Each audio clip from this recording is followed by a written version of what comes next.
Hello, YouTube. I am your host, the Crimson Warrior, and today I'm bringing to you guys my tournament report and new Shaddoll Mekk-Knight Invoked deck profile. But before we get into it, if you would like to see more of my daily ongoings, follow me at Crimson X Warrior at Instagram. And if you want to see more of my gaming content slash what I'm doing on my other channel, follow and subscribe SNES Warrior Gaming on YouTube.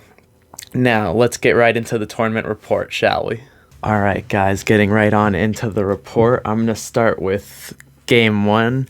I played against Mikazuki Zombies and just had all of the right answers. I was able to banish his combo pieces, and he just didn't have a good time of it and basically scooped both games.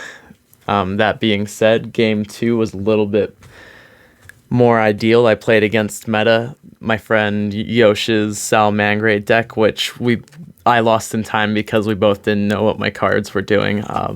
Speaking of cards, triple Alistair. I told you guys I was going to be switching it up, and this is the new Invoked Shaddoll Mekk-Knight deck, basically. And so me and Yosh were reading the cards the whole time and just went into time, and I lost in time thanks to both of our unfamiliarity with it. But as the weeks go by, that should go away and as we play more games.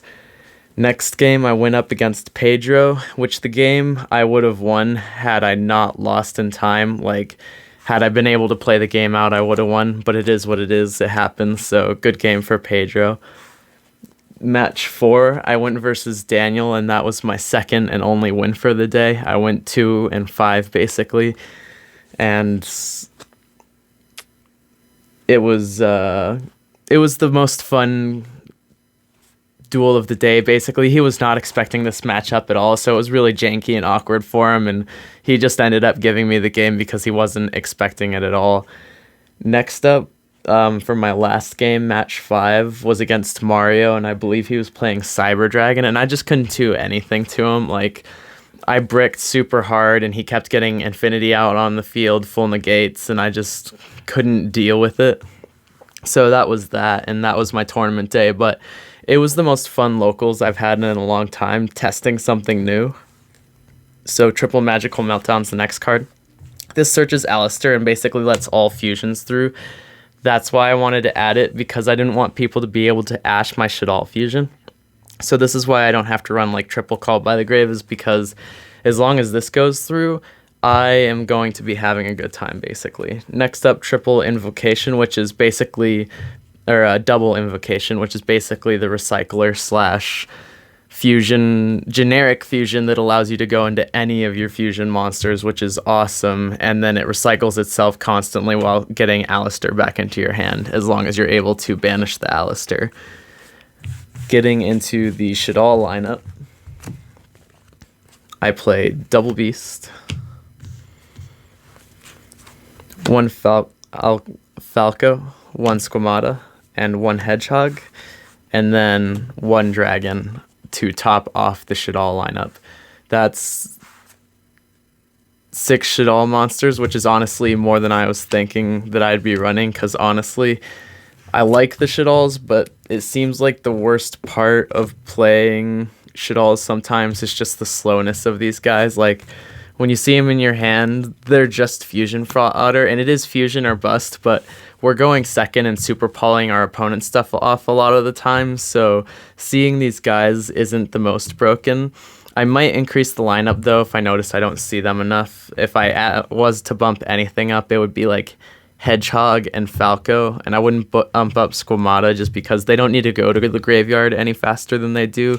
Like, having them stay in deck and keeping the game going a little slower is better, because the faster your game state goes, the faster your resources are just depleted. Next up, Triple Shaddoll Fusion. This is broken if it resolves. It's a huge plus, which is why this deck can still float around and kind of flirt with playing with the big boys, Super Poly being the other big reason. But I also put in Double Radiant. I added a Kaiju because once your opponent knows you're playing Mekk-Knights, it feels like the jig is up, basically. It is really hard to establish any sort of column control, so you can use kaijus to start putting stuff where you want it if you need to do that, basically.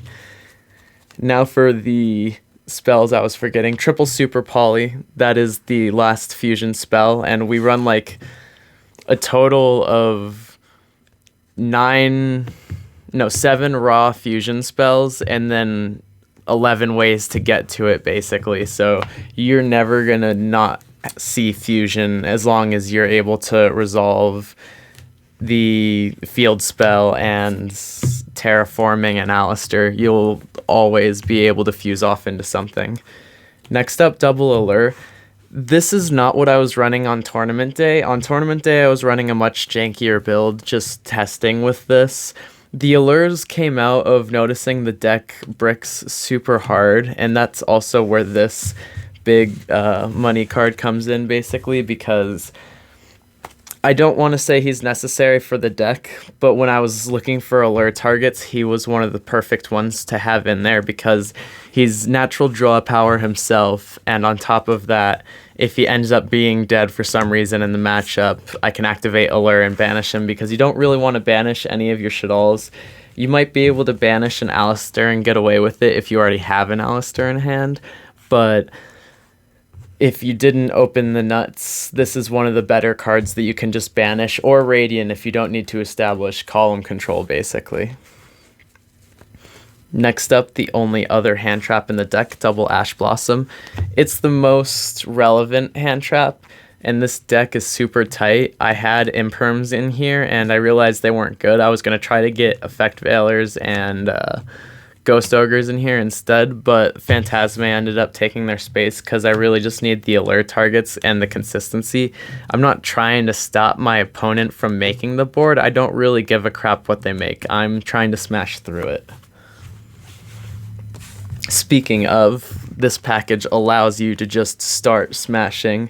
Double Purple Nightfall, double Blue Sky, 1 Indigo, and 1 Yellow Star.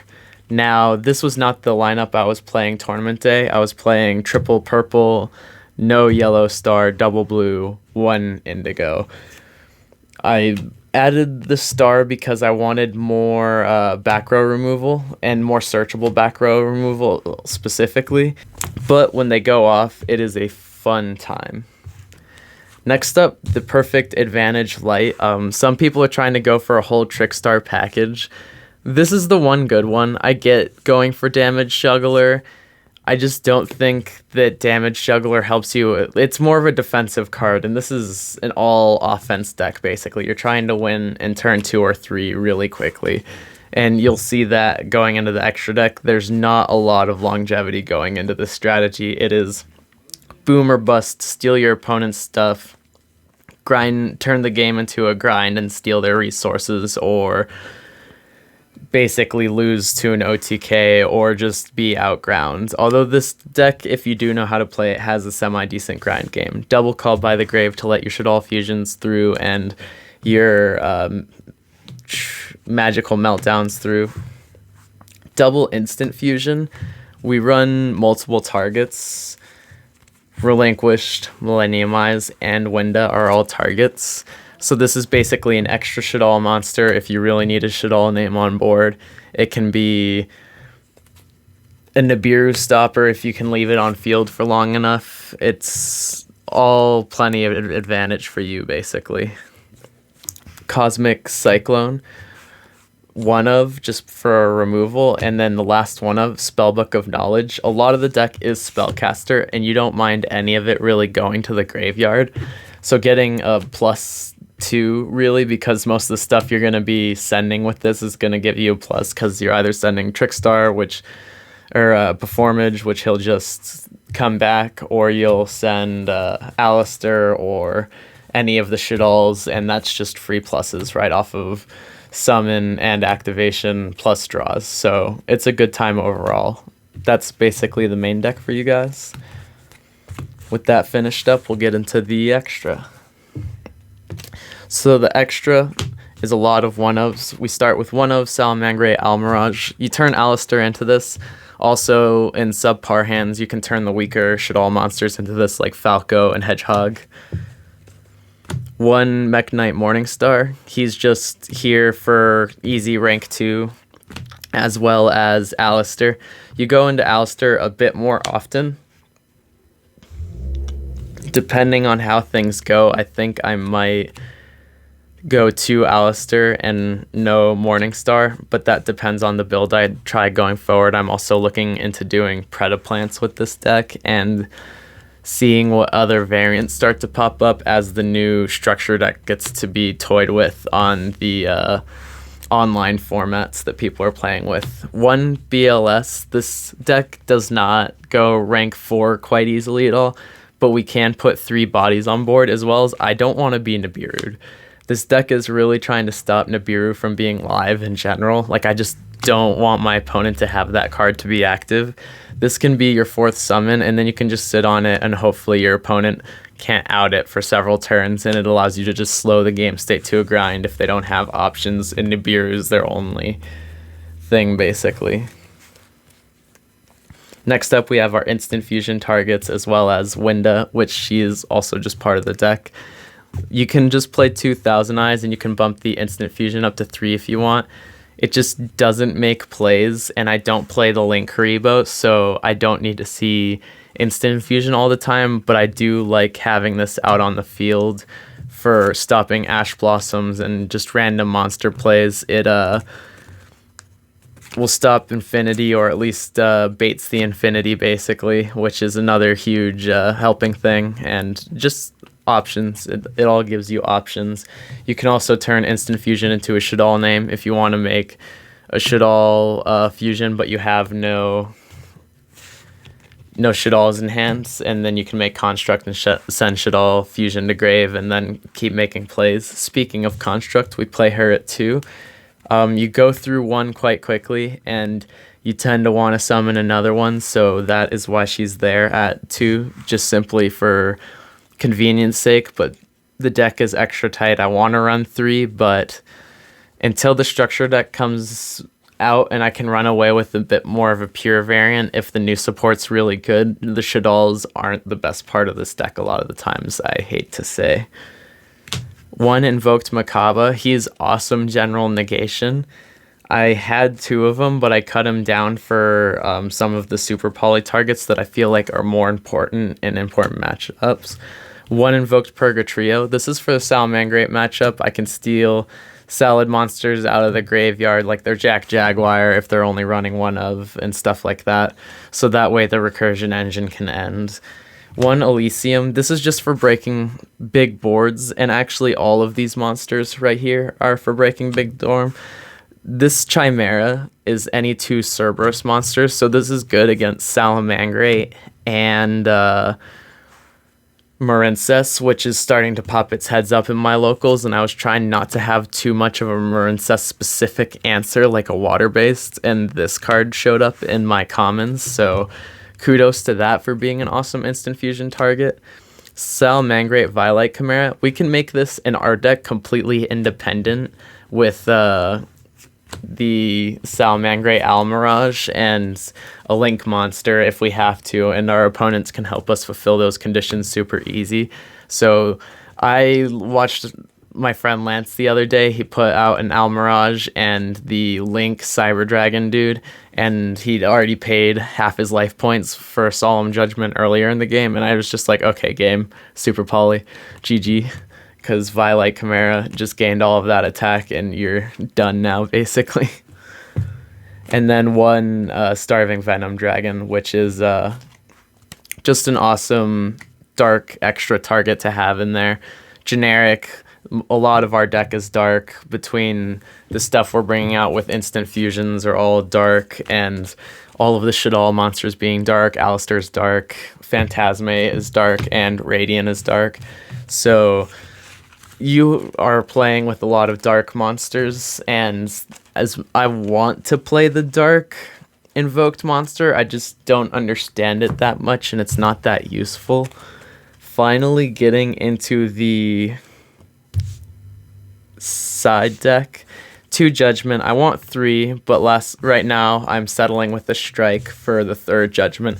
This is for when people force me to go first, so I can actually have a trap lineup that can intimidate them and probably protect my Winda, because my going first strategy is basically establish Winda pass and hope that's good enough.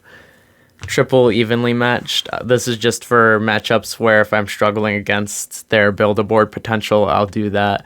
And if I can't super poly their stuff away. Nibiru, if they just make ridiculous boards that I can get rid of and then turn into constructs, basically, because I can either turn Nibiru into construct, or if I super poly, I can turn their token and a Shaddoll I normal summon or special summon out into a construct really easily. Next up, triple Denko Sekka. This is for all of the True Draco and Altergeist players because Waking the Dragon is a thing, and you don't really need to pop their back row. In fact, it's not really efficient to pop their back row. Normal summon Denko Sekka to all of your plays. They can't respond. If they have a judgment for this, cool, you baited the judgment. If they don't have the judgment for this, awesome. You just got a free turn, and all of their leverage is gone until they can answer Denko Sekka. And then finally, just staple for the format, triple Lancia. I don't know what else to... It's a pretty generic side deck. The only thing I would change probably is maybe have evenly matched be another Solemn Judgment and 2 more strikes, or a warning and a strike, so that I could just side into like a full going first trap package whenever I'm forced to do that. Other than that, I wouldn't change much. This is all of the edits I did after feeling how janky my original build was. My original build didn't have Almirage in the extra deck, so I couldn't step into more extra deck plays without going into these guys.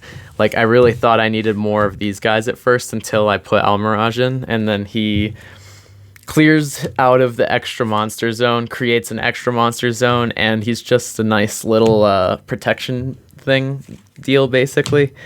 As well as these guys you can just step into when you need to later in the game to start gaining advantage in your grind, essentially. And then if you ever need to helmet up at any point, Blackluster Soldiers are just there as backup. I added Blackluster Soldier after the tournament because I had to trade a friend for it. I got rid of my Appaloosa from my Salamangrate deck because I wasn't summoning it out and bringing it out that often. It wasn't helping me out that much, and it seemed like this idea could really do better about it.